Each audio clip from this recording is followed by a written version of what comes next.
start flipping my hair when I do that. You're, It's just, you're going look, to have the ladies doing that here too.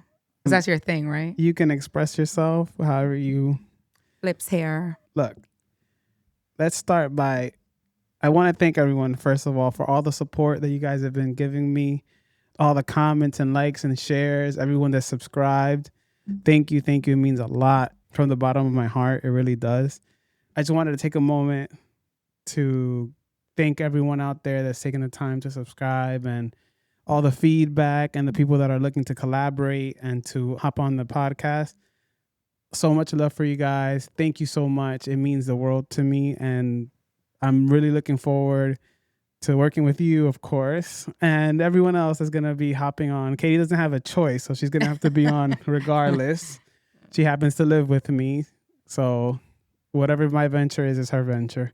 So thank you. And let's hop on to what this is a special episode. Like Between Two Worlds, it's about more about the culture, about, us being first generation American. But at least for me, because I'm a girl, I'm a woman, right? And it's not very common for women to be, into the topic we're going to talk about today, right? Right.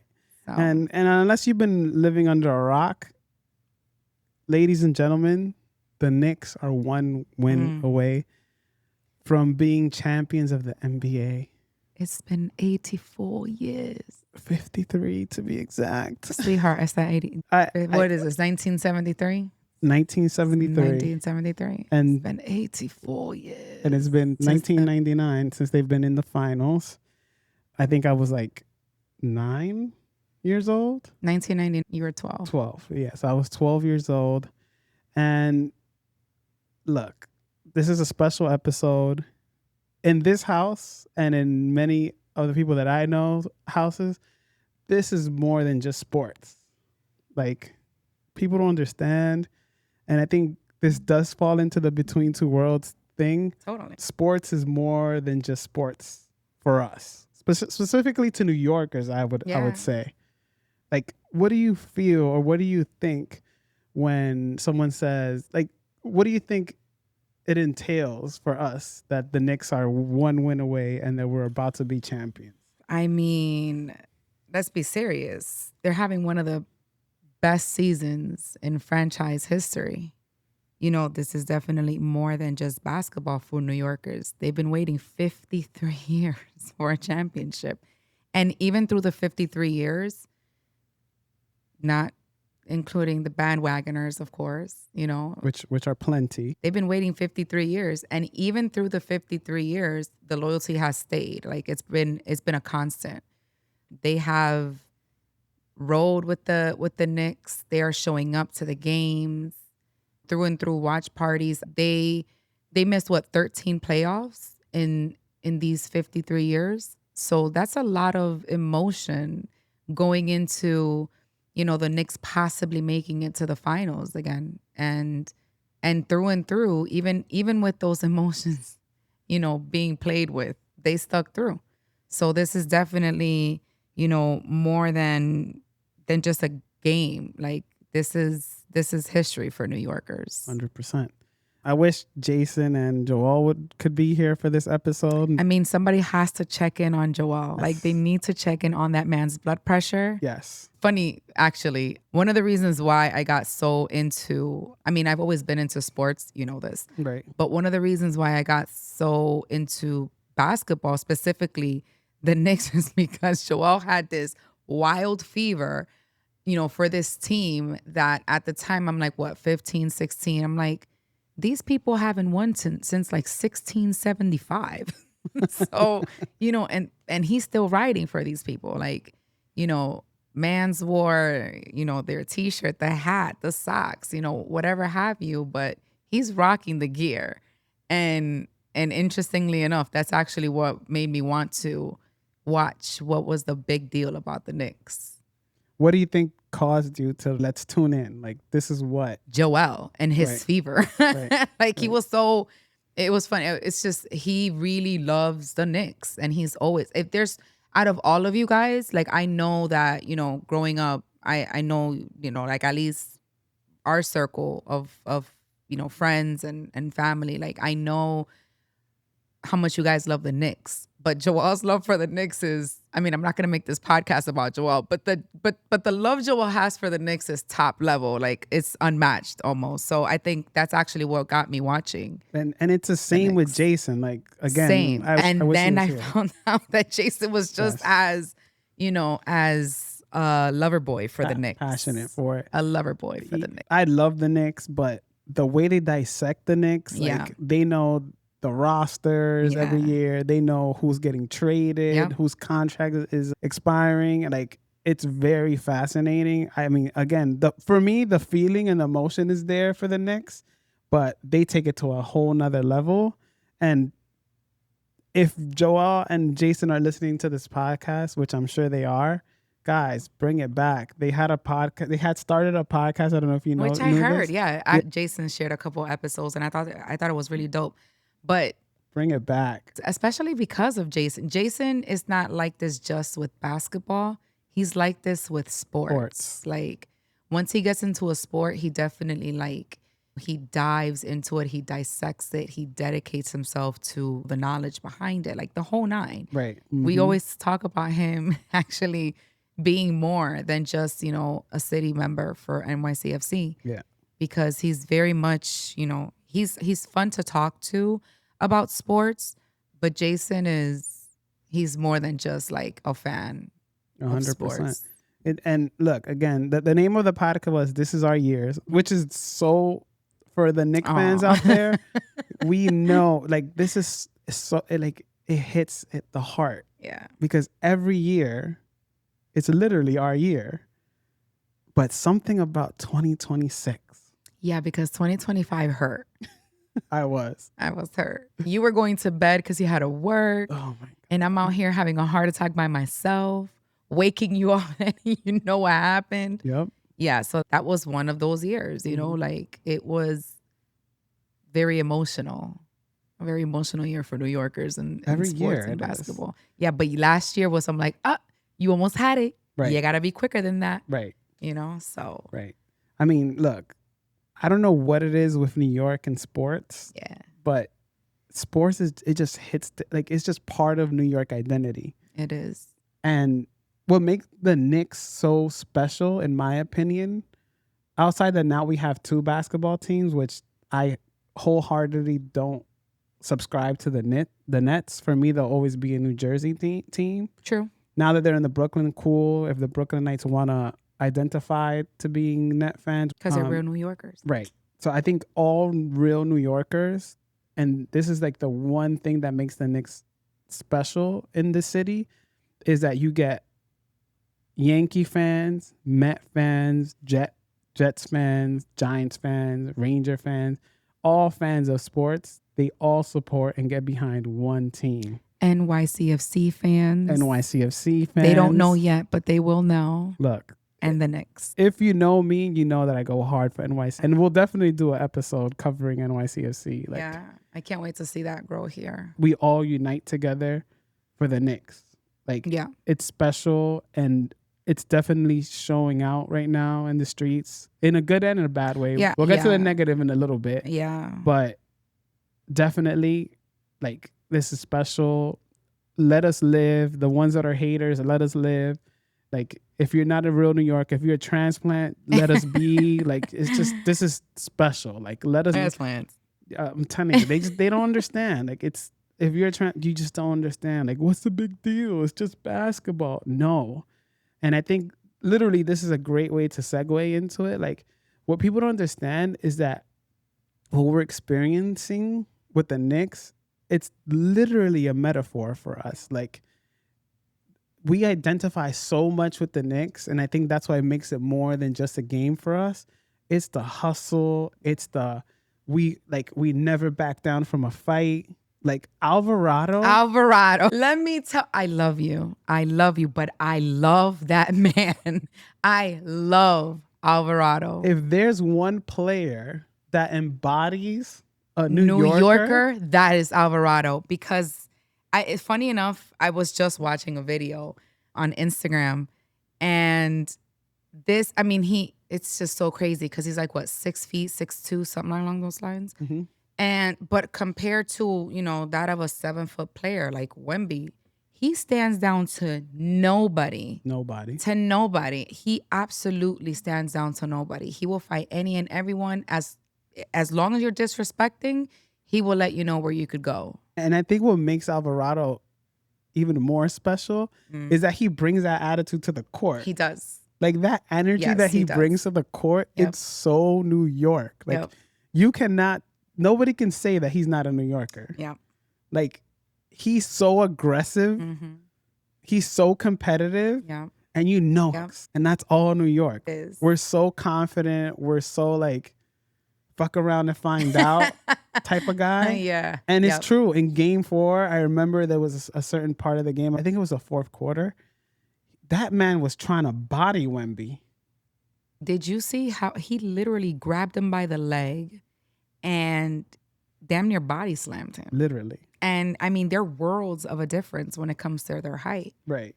But he stands down to nobody. Right. As long as he sees some sort of injustice, he is going to stand up, do or say something about it. Like literally, I feel like every time Brunson or any other players get, he wants all those. They try to like foul them in a unnecessary fashion. Alvarado is ready to get on the court. He's like, why don't you do it to me? Like, right. Like square up. Right. What's up? Like pick at somebody your own size. Exactly. Like, you know what I mean? He has that energy. And I think that, I mean, you have to, I will say I have been a little bit upset because I don't feel like, the team has defended Brunson. Mm-hmm. I mean, one, he's your captain, but dude, like Brunson is a force to be reckoned with. 100%. And everyone doubted Brunson. Like, so when he's on the court, that in the locker rooms, they're talking about get at Brunson, like foul Brunson, get at Brunson, hurt Brunson. I don't know what happens, but I know that that's definitely part of the conversation, right? Mm-hmm. And I think that, where the team has lacked that, the defensive behavior for Brunson, Alvarado makes up for everybody that has missed their opportunity to do that, to protect their captain. The bench for the Knicks has been exceptional. Shamet.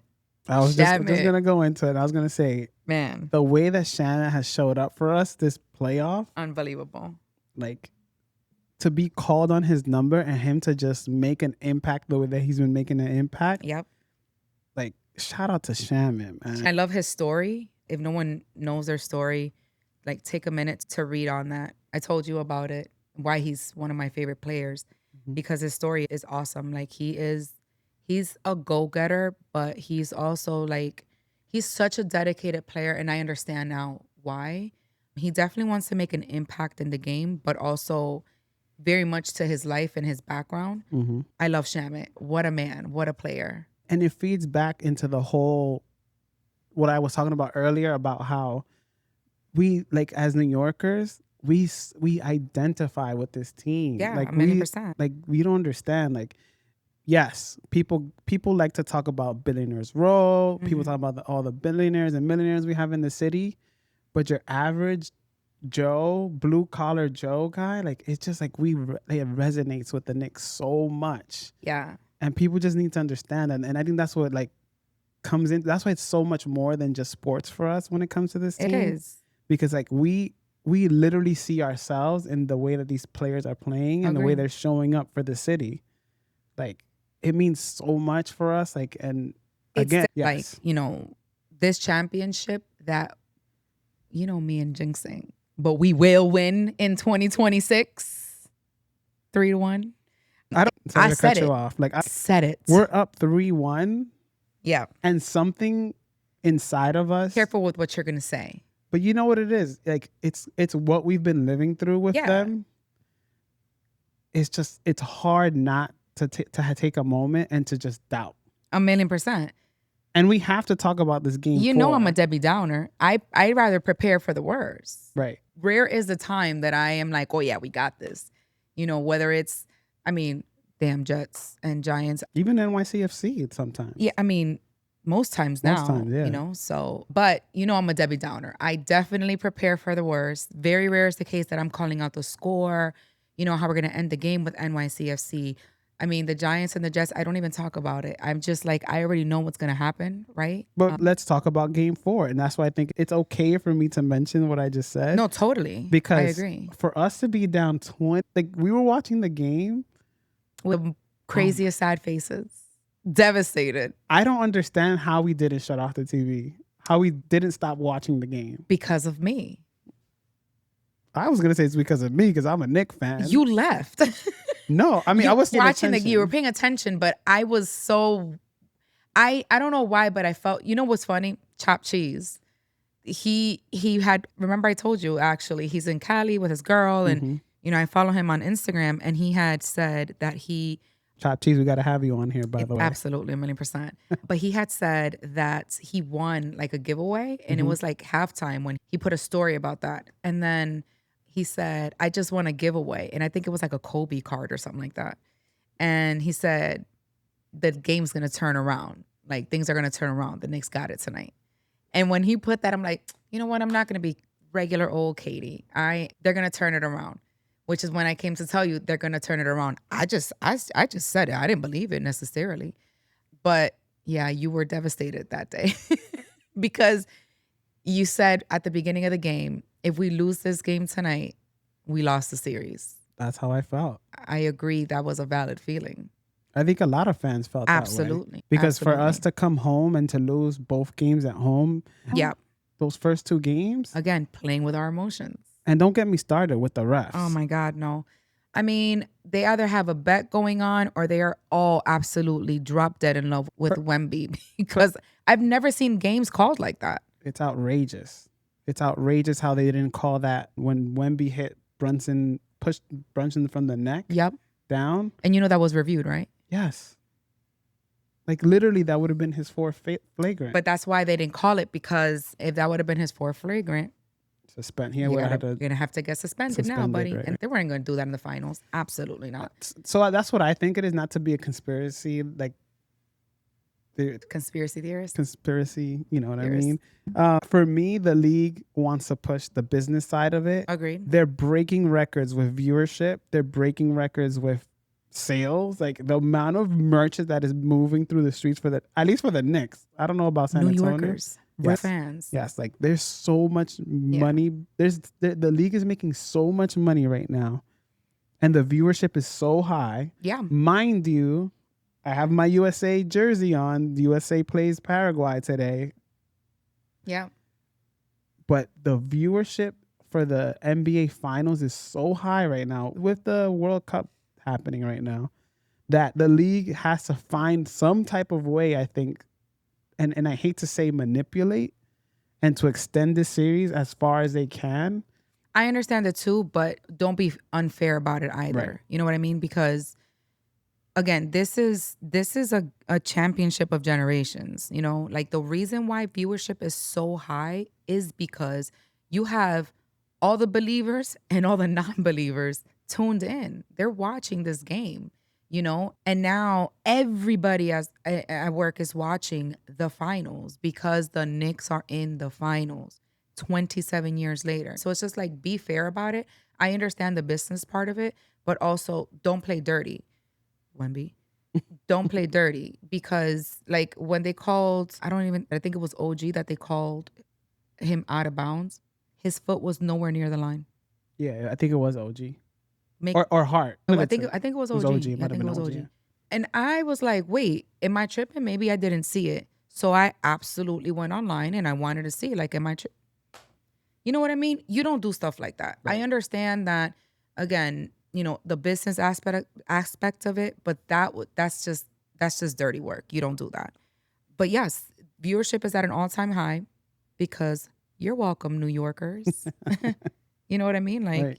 You're welcome, NBA. That's New Yorkers for you. Right. You know, so just don't play dirty and don't do that because it's fair. Been a long time. Now let's go into another aspect of this because a lot of people in social media have been talking a little bit of smack about Knicks fans. And I wanted to ask you this in specific because in relationship, when it comes to being a Knicks fan, a lot of people have been talking smack to Knicks fans about how there's people that have been canceling dates. They haven't been going with life, day to day. Like literally, like if someone would call me right now and say, bro, I only have one ticket for game 6 for the NBA I'm gonna help final. you get dressed. I'm gonna help you get dressed. See, but a lot of people think that's extreme. But why? Like, first of all, basketball doesn't run no sports runs all year long. There are breaks, right? And when they are running, it's not an everyday thing. You know what I mean? But also, again, this is the Knicks in the finals after 53 years. You know what I mean? So it's just like, listen, I get it. I'm a wife. I get it. You know, I love spending time with you, right? Like we have our routine. But is it crossing the line? Like, do you think it's No. too much for me to cancel? 53 years. If we have a dinner on Tuesday, I think is the game 6, if it goes that far, and I cancel our dinner for me to go to a Knicks Finals game. I'm going to help you get dressed. Oh, people in the comments section That's are okay. come for you. Listen, they 53 years. So do you think Knicks fans are passionate or dramatic? Like, are we too much? Both. Absolutely. How? I mean, let's take a trip to MSG tomorrow night, and then let's rehash this conversation. That's passion, though. Yeah, that's what I'm saying. It's dramatic and passion. I mean, there's this, I meant to follow him. I forgot his Instagram name, but he is, you can tell he's definitely a diehard fan. Mm-hmm. He knows when he's being tested on a rapper versus a real player 20 years ago, right? My man's was crying. Like, I'm talking about boo-hoo crying, like in tears. And I thought it was, first of all, it was hilarious. But, New Yorkers, very dramatic, very passionate, absolutely. But I think that's a really good thing. I think it's awesome. We love the sport. We love, we definitely love to support our teams, our sports. That's New Yorkers for you. But I don't think that, canceling a dinner date, 53 years, babe. I'm sorry, my women. I'm sorry, girls. Reschedule for Wednesday. Reschedule for a week later. Let's talk about a weekend that the game is not on. I'm so lucky. Thank you, God. It'll be okay. We can reschedule. I hear and I read a lot of people out there, and they're just like, it's just a freaking game. It's just the Knicks. It is a game, but it's not just a game. Like, I mean, it goes beyond just, I mean, if you're not someone that's into sports, or you feel like it's a, either a waste of time or two, I understand some folks, like my sister, she absolutely hates sports, but her husband is not into sports either. So they're like a match made in heaven. Right. But I already told her all your children will be into sports. Thank you, Tia Kady. Amen. Thank you, Theo Manny. Amen. Right? That's right. They will be all into sports. I think we were talking about how I forgot. I lost my train of All right. Yeah, my mom's calling me. Point is she'll, there's some people that are not into sports, and, they may think that, this is too much, or like, sports are exciting. Sports are exciting. They're fun. They're a way to spend time together. That's, something we do quite often. Right. For me, it's quality time. It is quality time. For me. So like when we go to the NYCFC games, and if we go to a Knicks game, when we can, of course, to me, it's quality time. It's both. It's a 2-in-1. We get to spend time together. It is. And we get to watch a game at the same time. Like, I can catch up with you, you catch up with me, and we get to watch a game all together in one. Yeah. So for me, it's like it takes away the stress of the day-to-day to watch sports, but at the same time to be able to share that moment of joy that sports brings to me while I'm with you, like, for me, that's priceless. I agree. And I guess that's part of it where people don't understand. It's like, why do you obsess so much about sports? Besides the emotional connection that we get to Knicks, to being a Knicks fan as it is, as a New Yorker, the connection and the community that you build from going to these games as well, like, people don't talk a lot about that. That's true. That's true. I think that's one of the main things that's pulled me so much towards soccer. It's the community part. Yeah. But it's priceless to me. Like, community is everything. Like, so for you to be able to make new friends, new connections, and have the same passion for the same team with other people, like, you can't put a price tag on that. Agreed. Now, let's talk a little bit about the negative side of this Uh, whole thing. That it's definitely in social media, and it's in, TikTok and Instagram and all of Parents, this. because come on, like I was literally watching a news clip about a yellow cab who was, I mean, no idea why he would be right on, like next to the building, right? I mean, dude really got on the windshield. I mean, he took off his belt and he started smacking the car like, you know, wild, but okay. And then he stood on the windshield and he stomped on it and he broke the window. Like he completely shattered, not the window, the windshield. Like completely shattered it, and the car was surrounded. I can only imagine how scared that man was. He's only out there, he's trying to do his job, right? And this is during the mob, like where. That I just don't understand the correlation between violence, destruction of your own city, right? And being happy that the Knicks won the game. Like I'm gonna have a very hard time making that correlation. I just don't understand what that's about. Parents get you like I don't understand. And if you look at the crowd, it's obviously the younger crowd, right? We're talking about Gen Zers and Right. whatever else comes after that. Like it's just absolute unacceptable behavior. Like this is a time to really be excited and be happy because the Knicks are in the finals, A, but B, they're one of the last two teams and they're playing. I mean, they're with the exception of the first game, they have not been playing great. Or the actually, yes, with the exception of the first game, because game 2, 3, and 4, they played absolutely terrible. Right. They only got this, mojo back for quarter 4, game 4, but I have no idea what the hell happened games 1, 2, and 3. That's a different conversation. But to see that comeback after 29 points, all in quarter 4, that's wild behavior. That's amazing. What a win, and then a 1-point win. Crazy talk. So I'm just not understanding how that turns into destruction of your city. I'm talking about they took down bus stop Yep. signs. They went into a Five Guys and they went behind the ¿cómo se llama eso? My Spanglish. The counter. Mm-hmm. They went behind the counter. They start beating this kid up at the fries. Take all the fries. They're flying it everywhere. Like they destroyed the Five Guys. Completely destroyed the Five Guys. Dude is on the floor getting kicked, punched, the whole nine. Yeah. I definitely don't condone it, and I don't subscribe to Absolutely not. It's horrible because it's literally falling into what the identity of being a New Yorker is, Yeah.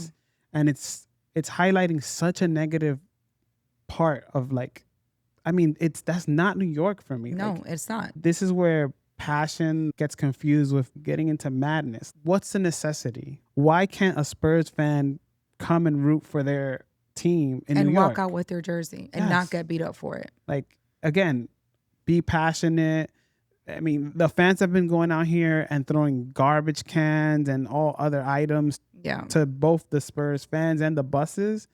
Bro, like, why? Don't do that. Like, what's the necessity? Like, don't get me wrong, chant, I would even be cool with them getting in the middle of the street and stopping the Yeah, bus. totally fine. I don't care nothing about that. That's totally fine. But when it becomes violent, yeah. like, that's where you cross the line for Yeah. me. Like, that's just not passion for me. That's not being a true fan. And again, it's putting a negative light on, one, Knick fans, two, like, New York as a whole. Like, we're just not built like that way. Like, yes, we're passionate, but we know where to draw the line. So, like, whomever you guys are that are out there and doing the most and the extra, please, just You want to know my hot take? please. I was literally thinking, like, if God forbid we don't win game 5, game 6 is going to be back at home. Right. Cancel all watch parties. You know why? But let me tell you why. Because New Yorkers only learn via punishment. They only learn via punishment. Like it just, you can't, and I hate it for our generation, right? And anyone older and anyone that's a real fan, because these are not real fans that are doing it. All these people that are out there, you guarantee I can put my bottom dollar on the fact that they are not real fans. These are all bandwagoners, transplants, kids fresh out of high school that probably never played a sport in their lives, right? These are the people that are causing these destructions. And unfortunately, sometimes you have to, or at least like make it like a no, I take it back. Just either that Like, whole thing like after MSG, like, what happened in Bryant Park. I mean, have you seen the workers at Bryant Park? Like no. have really been putting in some work in Bryant Park. And these kids took one of the big flower plants, or, like, it was like a really tall tree, que yo ponen ahí or whatever. He got on there in the flower pot, and he starts stomping on the plant and completely destroys it and starts taking off the branches and handing them to people. Like, it just didn't make any sense. And so to me, it's just like, that's like, the behavior is just unacceptable, completely uncalled for. And sometimes, pero tienen que pagar justo por pecadores, Right. because it's just not right. Like, I don't want to see that in my city. I don't want to see that. I don't want to see them destroy the city like that. But more than that, beating people up, like literally jumping people for wearing a Spurs jersey. Like, how corny are you? I mean, personally, I don't agree with that. Like, I don't think the many should suffer for the few. I agree in most cases when it comes to that. It's just like, it's been happening every single game. Right. Every single game. Win or lose, it's been happening every game.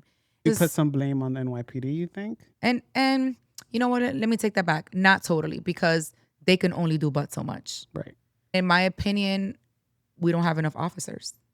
Yeah. So I totally take that back. No, I can't put that on NYPD, because as a matter of fact, they are outnumbered, significantly outnumbered.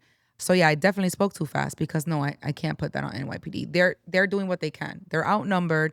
And even still, like, in that video I was telling you about the kid at Five Guys, Yep. 2 officers walked in and they're in the middle of a mob. And what are they gonna do? Take out their gun and start shooting? Imagine that happens. Imagine the uproar.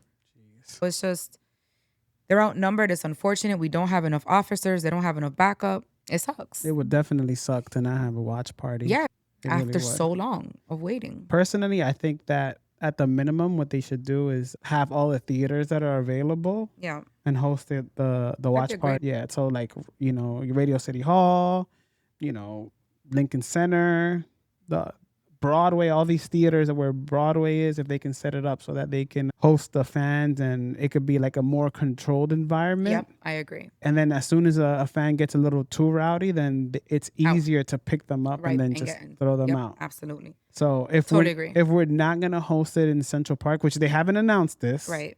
this is just a way of us to like brainstorm a solution to the problem. If they were to cancel Central Park, Bryant Park, Woolman Rink, then I would suggest, even if they do cancel it, the fans are going to be outside. Yeah. Like, there is no stopping it. No, I totally agree. I understand that they are going to be outside, but I think that when you facilitate, right. and I think that's where I pushed back right. on the mayor and the NYPD, is that rather than canceling, which I know a lot of people were upset that when Trump was out here for game 3, was it? Yeah. Yeah, game 3. 3. They were upset that the watch party, which again, I'm 100% against that. I'm for facilitate it and make it in a way that both the president can come to the match. Yeah. I mean, to the game. Sorry, Yeah. that was the NYCFC Yeah, me. He can come to the game, and also the fans can be out there and enjoying the game as well. There's no reason why the Secret Service, in my opinion, obviously I'm not an expert in presidential and executive protection out here, and I'm sure there's certain parameters, and then there's a lot of things that they look into it, like the controlling the crowd, and can there be a person in the crowd that can potentially harm the president. Last time I checked, the president can be inaugurated and there can be thousands of people, as it was when Obama got inaugurated, and the same for President Trump, where there's a boatload of people outside staring at the president. You know what I'm saying? So if they can figure it out for those events, please don't cancel watch parties for, these VIP or, these public figures to come and enjoy the game. Like, with the Knicks fans, this is our moment. Let us enjoy it. And please do, the mayor, NYPD, Secret Service, call in the National Guard if we need to call it. But At this point, we need it. we just facilitate it. Facilitate it. It's gonna happen no matter what. And yes, a certain amount of accountability falls on the people that go outside and the fans. Behave. Throw your beer in the air if you want. Throw your water bottle in the air if you want. But just avoid having to cause violence, to beat up other people. Just like be responsible. Right. And I guess that's something that's so common sense, but it's like we have to call it out. We have to say it. Some people don't know how to even control themselves when they're drinking alcohol. Yeah. Be an adult for once. Like we all want to enjoy this moment. And God, hopefully we win game 5, because that's my hot take. I want game 5 to be the decider because I want us to win the championship. Unfortunately, because of the mess and the madness, I want us to win it in San Antonio, game 5. Like, oh my God, yeah. Personally. Absolutely. Because for us to win it in New York City, it's just going to be mayhem. Oh God, yeah. And I mean, it's going to be mayhem regardless, but I think that naturally, because it's game 5 in San Antonio, I think it's just going to be a little bit less than that of a game in MSG. Right. So let's end it with predictions. What do you think game 5 is going to look like? I mean, we're one game away. I hope they're having conversations as we speak. Like, guys, this is it. Like, please don't make it a game 6. Don't do that to us. That's painful. But I think that they feed off of the energy of being booed and, having the world against you. I think that we're going to play pretty hard. And I think that it's going to be a high scoring game. But I also think we're going to win game 5. Knicks in 5. Do you have a score? I want to say maybe Knicks 130. 130 to 110. Wow, that's a lot of points. But you have to give it to me. Every single time I'm over here, I think like we're telepathically connected some way, shape, or form. Because every single time I'm like, nah, I need 10 more. They give me 10 more. They do.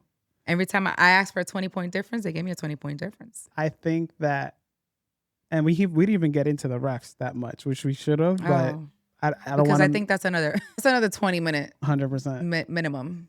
For me personally, I think we've proven and we've shown, because I don't think the Knicks have been playing to their full potential. 1,000,000%. The way they've played against the Cavaliers and the way they played against the 76ers, they were lighting these teams up. Yes, they sure were. Which I'm going to give credit to San Antonio. Like, it's because you guys do play good defense against the Knicks. So I don't want to take anything away from you guys. Like, they're a great young team.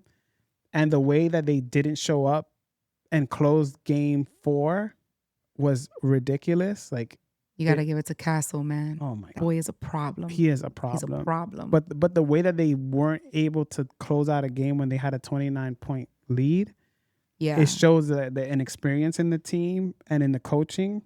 And again, like we've been able to prove that we're against all odds, you can't count us out. Yeah. For me personally, I think it's going to be a low-scoring game. I think it's going to be a very tough, physical, defensive game.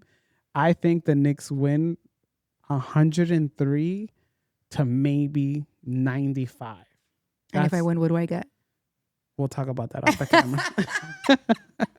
We'll definitely be celebrating in different ways. So.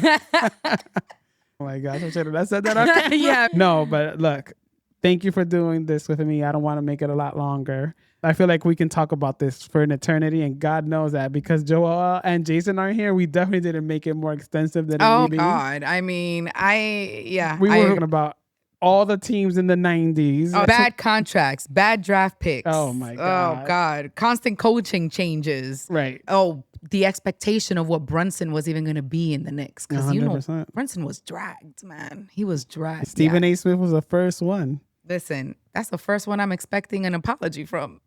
But you know what? He has 1 and 2. I think that fueled Brunson, and he showed them who he is. 100%. He doesn't panic. He's a captain for a reason. 100%. He's a captain for a reason. He keeps his cool. Brunson, man, he's a real one. The real one. He really is. For me personally, I think OG's gonna be I think he's my MVP for the finals. Wait, you said OG or Hart? OG. Okay. I don't know OG why I Anunoby. registered Hart. Personally. Yes. He's just what been he an just X did factor. in game 4, Right. man, Right. put 3 Tims around that man's neck. I think he shows 3 out pairs. again in game 5. And look, Knicks in 5, and if they don't win, hopefully Joel and Jason are around. Yeah. And that'll be fun to watch. Knicks in 5. guys, thank you so much for joining us. And I'll definitely share on social media. Look, if you like this content, please consider subscribing, liking, and please drop your comments about what we spoke about today. Good timing. Yep. USA is about to start. So we're definitely going to hop off this. Thanks again for joining, and we'll see you in the next one.